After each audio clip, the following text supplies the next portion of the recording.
अल्हम्दुलिल्लाहि रब्बिल आलमीन वस्सलातु वस्सलामु अला रसूलिल अमीन व अला आलिहि व अस्हाबिहि अजमाइन अम्मा बाद। क़ाल रसूलुल्लाह सल्लल्लाहु अलैहि वसल्लम मा नहल वालिदुन वलदहु मिन नहलिन अफ़ज़ल मिन अदबिन हसनिन औ कमा क़ाल अलैहिस्सलातु वस्सलाम। काबिले सद एहतराम नाज़िम जामिया उमर इब्न ख़त्ताब मौलाना फारूक साहब वस्तानी दामत बरकातुहुम, आज इस नूरानी और रूहानी इजलास में बैठे हुए उलमाए इकराम, आइम्मा इज़ाम, मेरे मोहतरम बुजुर्गों, मेरे भाइयों, पर्दा नशी, बहुत बड़ी तादाद में आई हुई मेरी माओ और बहनों और मेरे सामने बैठी हुई अजीज तालिबान, आज अगर मैं अपना दिल निकाल कर आपको बतला दूं तो मैं अल्लाह को हाजिर नाज़िर के कह रहा हूं कि आज मुझे जो खुशी और मसरत हुई जिंदगी में कभी भी नहीं। ये बहुत सावधान कर रहा हूं, अल्लाह जानता है। और उसकी वजह ये है कि 10 साल के अंदर एक बच्चा चलने भी नहीं पाता, ये तो दौड़ रहा है, दौड़ ही नहीं पाता। इसके गोद में 4-4 बच्चियां भी आ गई हैं, 4-4 इसकी शाखें भी हो गई हैं। 10 साल में अल्हम्दुलिल्लाह जो तारीखी कारनामा अंजाम दिया जामिया इस्लामिया हज़रत कुबरा लिल बनात ने, जो नुकूश छोड़े हैं वो अनमिट नुकूश हैं, उसको कभी नजरअंदाज नहीं किया जा सकता। वो बच्चियां देहात की जो एक जुमला सही नहीं कह पाती हैं, वो माशाअल्लाह अरबी में तकरीरें कर रही है, मराठी में तकरीरें कर रही है, तमसीली प्रोग्राम पेश कर रही है और बेहतरीन अंदाज में। मुझे तो ऐसा लग रहा था जो अरबी बच्ची तकरीर कर रही थी कि मैं मदीना मुनव्वरा की किसी अरब बच्ची से मैं ये अरबी तकरीर सुन रहा हूं। मैं तो मौलाना लियाकत साहब की लियाकत को मान गया और उनके रफ़क़ाए गिरामी माशाअल्लाह बहुत काम कर रहे हैं और यकीनन ये इदारा आगे चमकेगा और ये देश के कोने कोने में अपने नूर पहुंचा कर रहेगा। बहुत बड़ा काम है। और एक बड़ी बात यह है कि अल्हम्दुलिल्लाह मुसलमानों को अल्लाह ने पैसा दिया और हमारी पटेल बिरादरी को दिया, जो दादो देश की बारिशें हो रही है, अल्लाह आप पर अपने इनामात की बारिशें करे, आपको खूब खूब नवाजे, दोनों जहां में अपनी शान निशान इसका बेहतरीन बदला दिया। मेरी माँ और बहनों, मदरसा खदीजतुल कुबरा बहुत बड़ा नाम इन्होंने रखा है, इसलिए कि हुजूर पाक सल्लल्लाहु अलैहि वसल्लम पर सबसे पहले ईमान लाने वाली खदीजतुल कुबरा, सबसे पहले हुजूर पाक सल्लल्लाहु अलैहि वसल्लम को तसल्ली दिलाने वाली, अब डरे हुए खाइफ है और डर कर आए तो तसल्ली दिला रही है आपको। सबसे पहले अपना बाल अल्लाह के रसूल सल्लल्लाहु अलैहि वसल्लम के कदमों पर डाल देने वाली हज़रत खदीजतुल कुबरा। ऐसी मिसालें लड़कियां इंशाअल्लाह इनसे पैदा होंगी जिन पर हज़रत खदीजतुल कुबरा को भी क़यामत के दिन नाज होगा कि मेरा नाम था, वही मेरा काम भी था। बहुत बड़ा काम है, बहुत अजीमुश्शान काम है। और मैं एक बात ये भी कहूँ मेरी माँ बहनों को कि इस्लाम के लिए सबसे पहले कुर्बानी देने वाली, अपनी जामे शहादत पेश करने वाली एक औरत थी, कोई मर्द नहीं था, हज़रत सुमैया हज़रत अम्मार बिन यासिर की वालिदा। इसीलिए औरत जो किसी एक मर्द की तालीम एक फर्द की तालीम होती है, लेकिन एक औरत की तालीम एक खानदान की तालीम होती है। किसी एक मर्द की दीनदारी एक फर्द की दीनदारी होती है, लेकिन किसी एक औरत की दीनदारी एक खानदान की दीनदारी होती है। आपने एक लड़की को पढ़ा दिया, पूरे खानदान को दीनदार बना दिया। इसीलिए आपने अल्लाह के दीन तरीबत अदा, शादी की निकाह किया जाता है तो 4 चीज अल्लाह के कहा के उसकी देखी जाती है। लड़की में माल, जमाल, हसब व नसब और दीन। अल्लाह की कहा कि ये तीनों छोड़ दो, दीनदार लड़की से निकाह करो, दीनदार लड़की से अपने बच्चों को निकाह कराओ। ये दीनदारी पूरे खानदान के अंदर आएगी, पूरे महल्ले के अंदर आएगी, पूरी बस्ती के अंदर आएगी। इसीलिए औरत की जो तालीम है उस पर जोर दिया जाता है। अरे तुम तो आज कह रहे हो बच्ची बचाओ बच्ची पढ़ाओ, ये तो हमारा नारा था बच्ची बचाओ और बच्ची पढ़ाओ, जबकि तो जब बच्चियां जिंदा दरगोर कर दी जाती थी, ये हमने दिया नारा। किसका नारा है? तो मेरे भाइयों, ये औरत का मकाम इस्लाम के अंदर बहुत ऊंचा है। मगरिब ने प्रोपेगेंडा कर दिया, मगरिब में कहा कि जिल्लत व खारी के साथ चार दीवारी में जी रही है। नहीं, तारीख आलम का मुताला करें तो हमें मालूम होता है कि मुख्तलिफ ममालिक और मुख्तलिफ मज़ाहिब में औरत अपने बुनियादी हुकूक से भी महरूम थी। फ्रांस में औरत को आधा इंसान समझा जाता था और ये समझा जाता कि बुराइयों की वो जड़ है।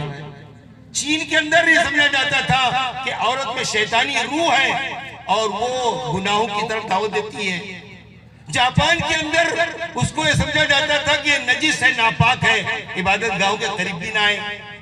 हिंदुओं के पास क्या होता था, जब किसी औरत का खाविंद मर जावे तो जिंदा रहने का हक नहीं था, अपने पति की चिता की आग में वो भी जल जाती थी, उसको सती की रस्म कहते थे।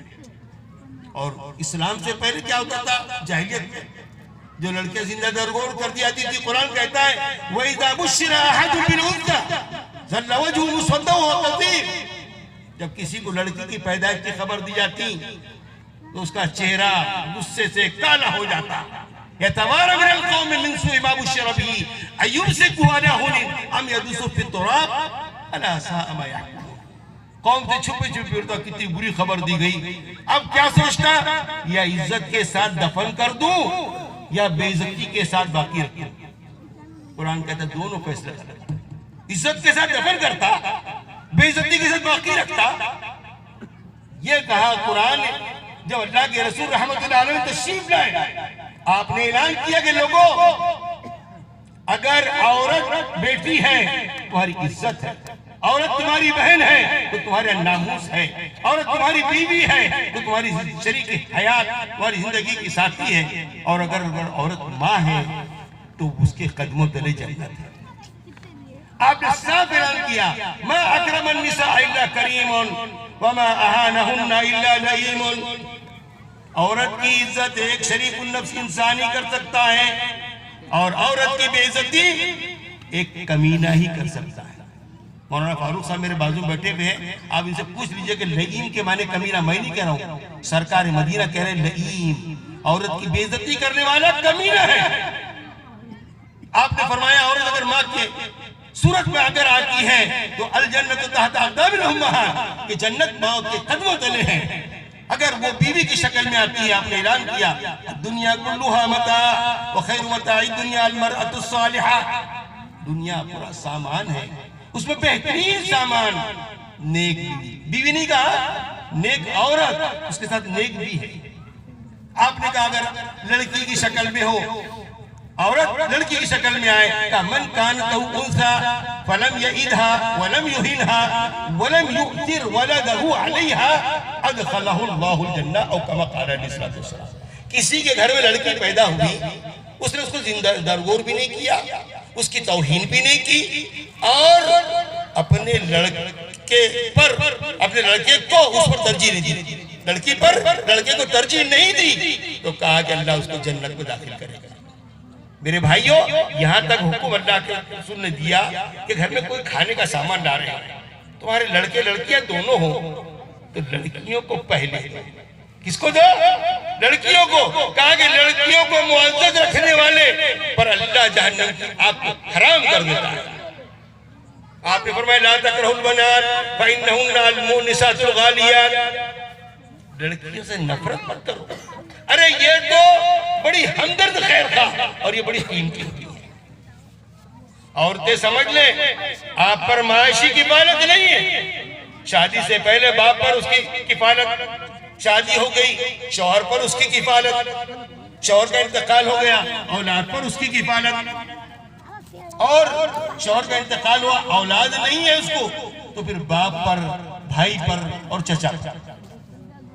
और औरतों को चार तरफ से विरासत में हिस्सा मिलता है, चार तरफ से। बाप की तरफ से भी हिस्सा मिलता है, शौहर की तरफ से भी हिस्सा मिलता है, औलाद की तरफ से भी हिस्सा मिलता है, और बाज मसाइल में बहन और भाई की तरफ से भी हिस्सा मिलता है। मेरे भाइयों, औरत मुकद्दम है। जो इस्लाम ने औरत को मकाम दिया, दर्जा दिया।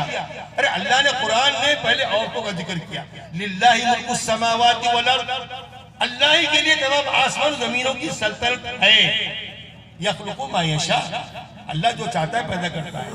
आगे कहा यहबु लिमन यशाउ इनासा व यहबु लिमन यशाउ ज़ुकूर, अल्लाह जिसको चाहता है लड़कियां देता है और जिसको चाहता है लड़के देता है।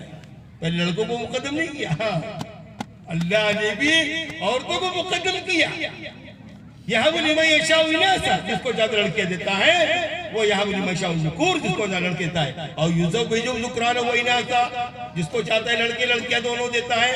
वो यजअलु मन यशाउ अकीमा, और जिसको चाहता है बान बना देता है। वल्लाहु अलीमुल कदीर, अल्लाह बड़े इल्म वाला, बड़ी कुदरत वाला। मेरे भाइयों, ये तो मगरिब का प्रोपेगेंडा है कि औरत को जलील कर दिया, खार कर दिया, चार दीवारें मुक़य्यद कर दिया।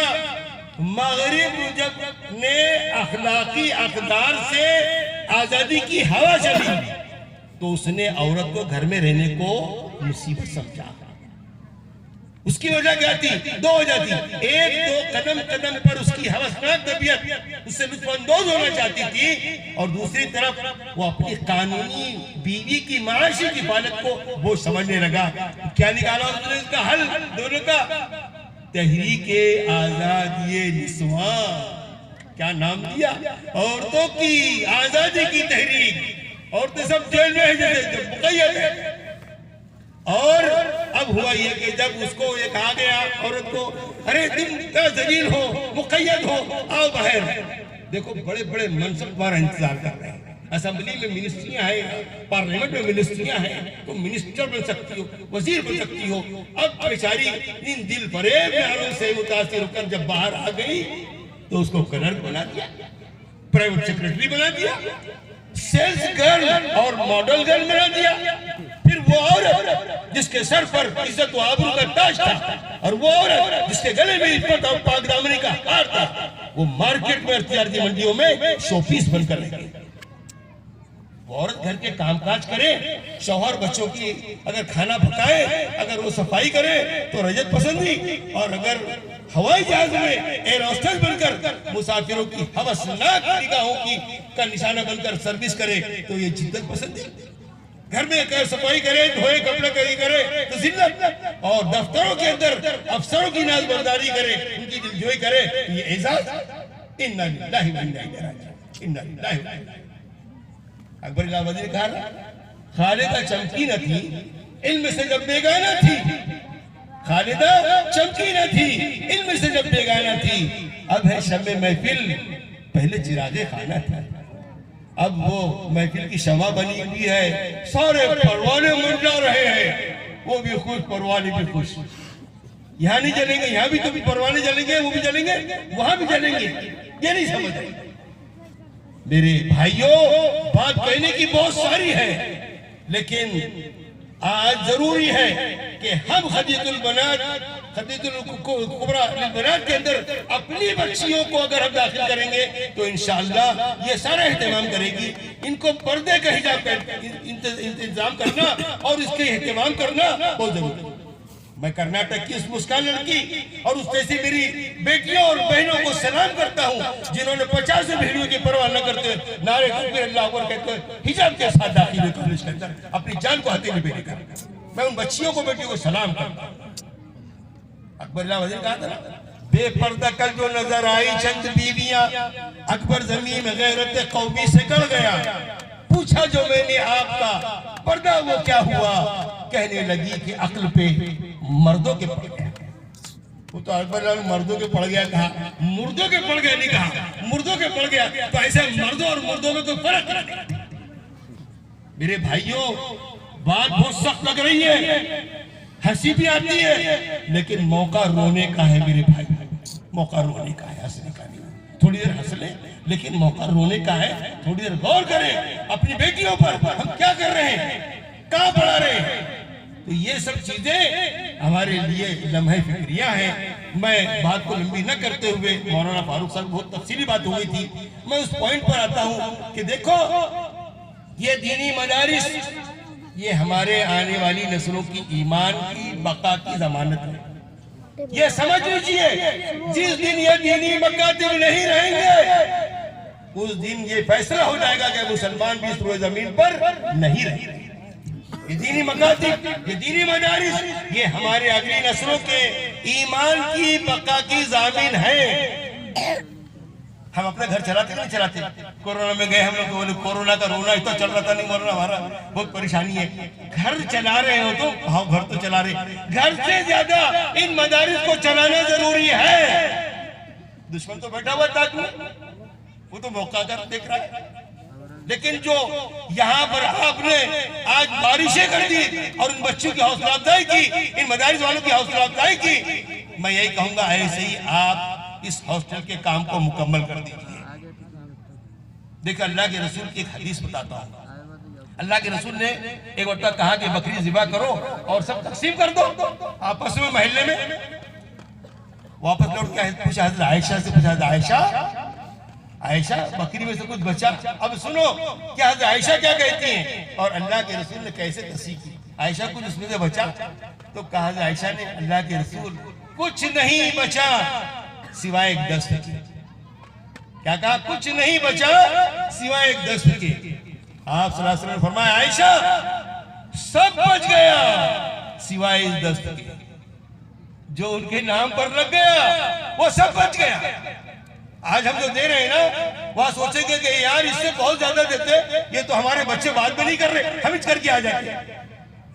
अल्लाह के रसूल ने अस्मा से कहा अनफिकी वला तुहसी फयुहसिल्लाहु अलैकी वला तुही फयुहिल्लाहु अलैकी। ए अस्मा, अल्लाह के रास्ते में खर्च किए जा, खर्च किए जा, और देख गिन गिन कर मत दे। तू गिन गिन कर देगी, ऊपर वाला भी गिन गिन कर देगा, और तू बेहिसाब किताब देगी, ऊपर वाला भी बेहिसाब किताब देगा। यकीन शर्त है। अरे शुक्र मानो कि अल्लाह ने आपको देने वाला बनाया, लेने वाला नहीं बनाया। मेरा वतन जालना है। एक मरतबा मैं, एक बड़े डॉक्टर साहब थे, आज से 30-35 साल पहले की बात है, मौलाना फारूक साहब।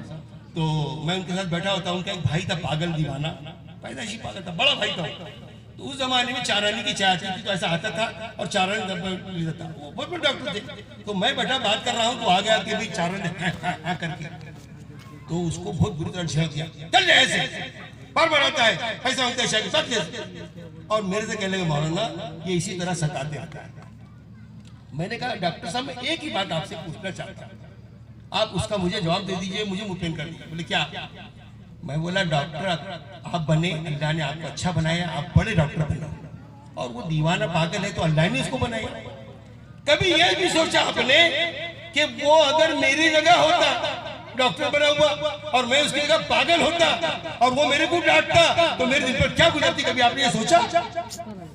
साहिल को कभी छिड़कने की इजाजत नहीं है, आपको हक नहीं दिया अल्लाह मैंने कि साहिल छिड़कते, जो चाहे आप कहें। इसीलिए जो देने वाले हैं, मैं उनसे हमेशा कहता हूं कि अल्लाह का शुक्र मानो कि आज आप देने वाले हैं, देने वाला बनाया, लेने वाला नहीं बनाया। एक शकील बल्खी का बात लंबी नहीं हो रही ना। शकील बल्खी जो है, एक मरतबा अपने दोस्त से इब्राहिम अदम से मिलने के लिए गए। बोले देखो मैं जा रहा हूँ और एक लंबे सफर में, 1 महीने के सफर में जाम तैयार सफर पर, और 1 महीने के बाद मुलाकात होगी। तो वैसी मुलाकात होती थी, चले गए। दूसरे दिन ही नमाज मिल गए। तो शकील बल्खी से इब्राहिम अदम ने पूछा कि तुमने तो कहा था कि मैं 1 महीने के तैयार सफर में जा रहा हूँ, तुम तो दूसरे दिन आ गए। कहा रास्ते में एक ऐसा वाकया पेश आ गया कि मैं उसको देखकर वापस पलट कर आ गया। वाकया क्या पेश आया? कहा मैंने एक दरख्त के नीचे आराम कर रहा था, तो मैंने वहां देखा कि एक परिंदा है, अंधा है, लंगड़ा है। क्या है? अंधा है, लंगड़ा है, न देख सकता न चल सकता। तो मैंने सोचा अल्लाह ये कैसे खाता होगा, ये कैसे पीता होगा, इसको रिस्क कैसे पहुंचता होगा। अभी सोच ही रहा था कि दूसरा परिंदा आया और उसने चोंच में कुछ दाने लाए, उसके मुंह डाला, फिर गया, फिर चोंच में दाने लाए, फिर डाला, फिर पानी लाया उसके चोंच उसके लाके उसके मुंह में डाल दिया। तो मैंने सोचा कि अल्लाह मियाँ जो अंधा और रंगड़ा जो परिंदा है उसको यह रिस्क देता, तो मेरे को काय को रिस्क नहीं देगा। तो इब्राहिम अदहम ने कहा, शकील मैं तुम्हें बड़ा अक्लमंद समझता था, शकील मुझमें बड़ा अक्लमंद समझता था। अरे तुम वो परिंदा बनने की कोशिश क्यों ख्वाहिश की तुमने कि जो अंडा लगड़ा है और दूसरे पर डिपेंड है, वो परिंदा बनने की ख्वाहिश क्यों नहीं की जो अपना भी पेट पालता है और दूसरों का भी पेट पालता है। ये है ईमान वाले की सिफत। तो उन्होंने कहा मेरी आंखें तुमने खोल दी और फिर तैयार से चले गए। मेरे भाइयों देखो, तीन अल्लाह के रसूल ने कहा कि आदमी की तीन ही चीज होती है, जो खा के सर्फ किया, जो पहले खर्च किया, या अल्लाह के पास भेज दिया, बाकी सब वारिसीन का है। आज ये ऐड करो कि इंशाअल्लाह रमजान में जो हॉस्टल का काम है आप इनके हाथ बढ़ाएंगे, इंशाअल्लाह अल्लाह ने इतना देगा कि आपको रखने की जगह नहीं रही। पटेलों को अल्लाह ने बहुत दिया है, सारे मुसलमानों को दिया है और दिल भी दिया है, मैं ये नहीं कहता नहीं दिया है, आपने जो इस वक्त किए हैं। लेकिन एक गुजारिश है हमारी कि आप जो इनका हॉस्टल का काम चल रहा है इस रमजान में करेंगे इंशाअल्लाह। हाथ उठाओ, कौन कौन करेगा? हाथ उठाओ। माशाअल्लाह सब, मेरी माएँ भी पहले में हाथ उठा रही होगी, वो भी इसमें हिस्सा लेगी। देखो मेरी माएँ और बहनों, सुनो, आपकी कुर्बानी ये देश को और पूरी दुनिया को चमका सकती है और रंग ला सकती है। वजूद जन से है तस्वीर कायनात में रंग, आप नहीं है तो दुनिया नहीं है। मेरी माएँ बहनों भी हिस्सा ले और बढ़ चढ़ कर इसमें दिल खोल कर हिस्सा ले। और मैं इतनी बात पर अपनी बात को खत्म करता हूँ, ज्यादा कोई सादा खराशी हो गई, मैं उसके लिए माफी चाहता हूँ। वाखिर दावाना अल्हम्दुलिल्लाह रब्बिल आलमीन।